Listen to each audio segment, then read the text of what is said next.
video na to is ituro natin paano install yung kiosk app version natin for si parental. So ito, ang video na to is for Xiaomi brand na mga tablet or CP. So ito specifically Redmi Note 14 itong sample natin. So ito pa open lang ito sa admin. So kung may nakita ka dito, mayroong ganitong Xiaomi account yung phone mo. Ito yung video para sa iyo. Sundan mo lang. So prepare mo lang tatlo. Una, yung app natin na sa laptop. So install mo lang para diretso na. Tapos second, i-reset mo yung phone mo. Pangatlo, kailangan mo ng SIM card para isaksak sa phone mo. Yung SIM card na legit. Mayroong signal. Mayroon pang pang-apat. Dapat may Xiaomi account ka. So, punta ka lang sa website nila. I-ready mo lang yung account mo para mamaya i-login mo na lang. Okay? So, ito naka-reset na. Sundan nila ako. Ganito. So, basic pa rin. Disipline rin sa unang video. Huwag ka lang mag-sign up. Skip mo lang.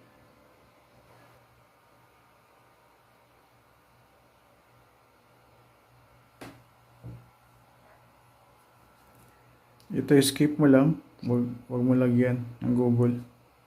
Skip.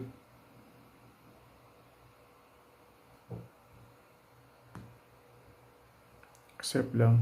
Skip.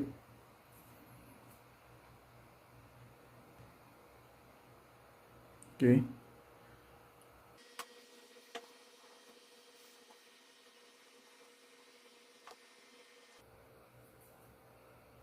Skip.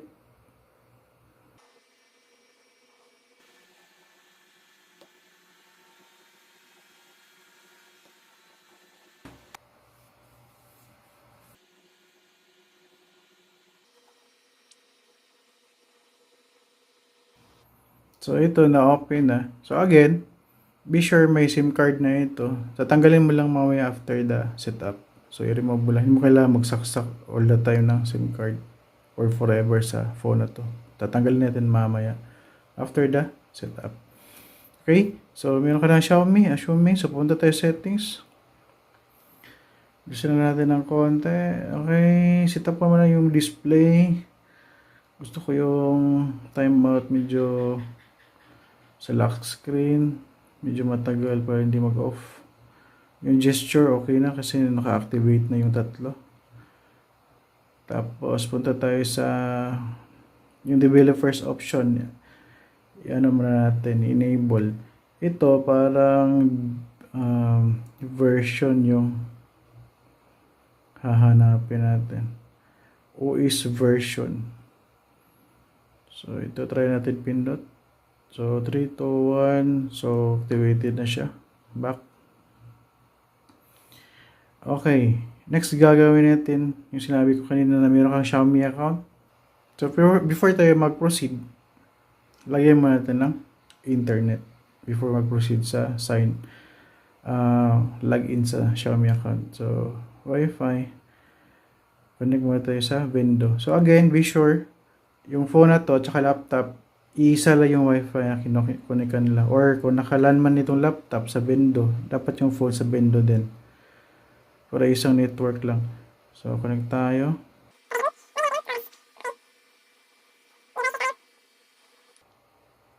MQ7C. MQ7C.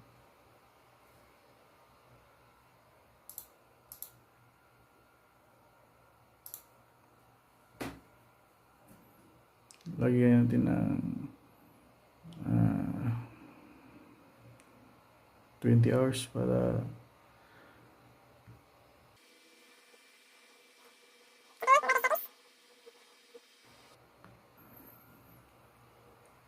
so kailangan natin mag-login sa Xiaomi kasi hindi ma-activate yung debugging mamaya. Okay, lagay lang natin.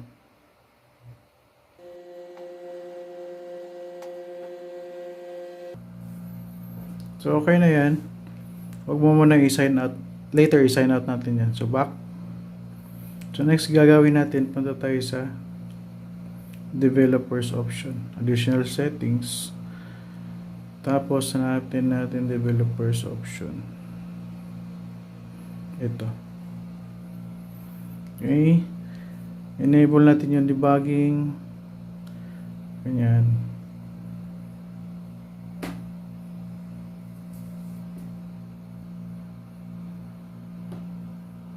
Okay. Itong install by USB, click lang. Ayan. So, hindi mo yan may enable pag walang SIM card. Importante may SIM card yan. Itong security, yan. Enable mo rin yan.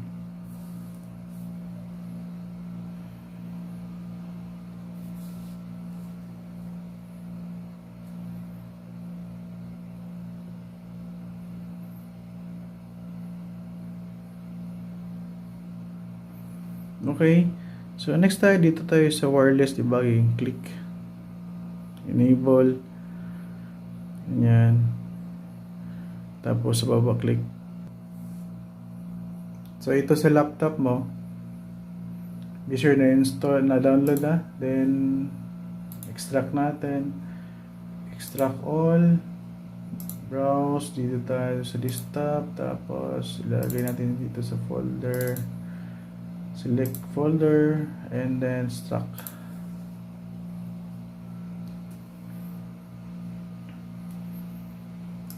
Okay, open natin yung folder. Ito. Right click, then run as administrator. Yes. Yes mo lang, then app. Open ang app. Okay.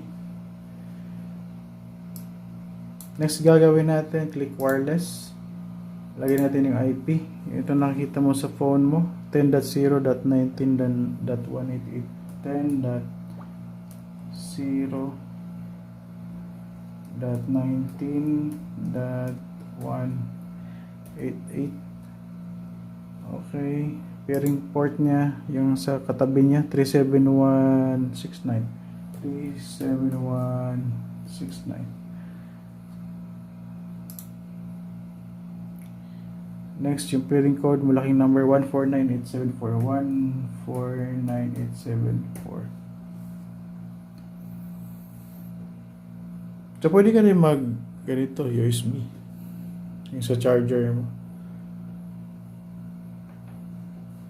Kung ma-detect na laptop mo, then goods. Ito, wireless. Pakita natin yung mga worst scenario. Halimbawa, di kasi lahat ng ganito, pwede sa file transfer. Hindi ma-detect ng laptop mo. So, ito, worst scenario lang. Wireless natin. So, review. Okay, wanted it connect. Connected. Hayaan mo lang yung phone mo. So, ito, na-open na siya sa laptop mo. Xiaomi. Okay, click natin. So, before natin i-install, before install, stop muna. Before install, stop muna. Yung i-exit muna natin yung Xiaomi. Huwag mong kalimutan to, i-exit. Pag di-exit, ang labas nun ganito. Pakita na natin yung error. So, ganito yung error niya. Ganito. Hindi ko alam kung makikita nyo. Restricted. Basta may makita kayong installation is restricted. Yung naka-orange na remarks. So, yan yung resulta pag hindi nyo malagout. So, back tayo. Back mo lang. So, ito. Click natin install. Yung sa laptop mo. Install.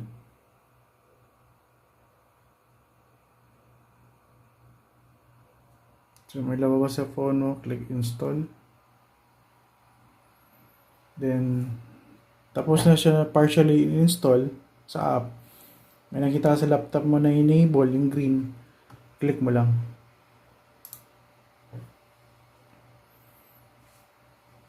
So, yan lumabas. Next, gawin mo ito, app. While using the app, allow mo lang, ganyan. Allow. Click mo yung dot, then click OK after matapos yung counting. Okay. Then back. Ito back. Then, you're good. Lagi lang tayo. Wi-Fi 5 soft. Login. Settings. Okay. Next gagawin mo. Kasi pa muna. Para magamit mo. Accept. Huwag mo kalimutan i-accept phone rental devices ka. Sa pinaka baba. Ito yung phone mo. Yan. Accept. Tingnan mo yung serial. Review mo lang. Ito. 91EO. So, tama siya. Ako ginagawa ko, nire-rename ko. Nilalagay ko Redmi Note 14. So, after login, i-whitelist mo lang yung settings. Wait mo lang mag-load. Ganyan. Settings.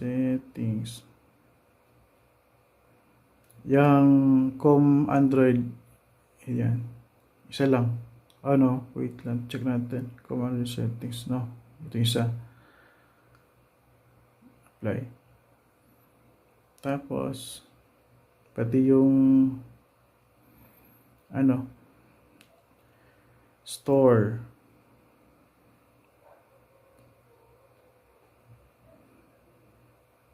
Whitelist natin. Then, shortcut. Shortcut natin yung dalawa. Yung settings saka yung store. Settings.